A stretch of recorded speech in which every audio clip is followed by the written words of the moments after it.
Something new from the Rocker Justice Card series. This is called the Rotating Barrel Machine Gun. No? 400 plus pieces to, no? And this is built by hand. DIY mechanical puzzle kit siya. As you can see, iba-iba yung parts. You have the barrel here. It's made of paper. Some or majority made of wood, no?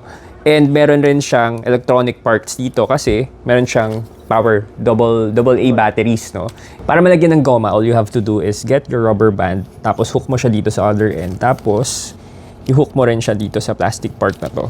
Itong plastic part na to, rotating yan para ma-lock na niya yung mechanism niyan. Tapos pwede siyang mag-load up to 4 per barrel, no? So kada isang pirasong ganyan, pwede kang mag-load ng 4. So in total, 24 ammos ang pwede natin i-load. The way it works is itong button na to, pipindutin mo yan para mag-rotate yung pinaka-barrel.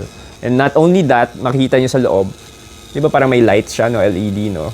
Tapos, itong trigger na to, yan yung magre-release dun sa mga rubber bands.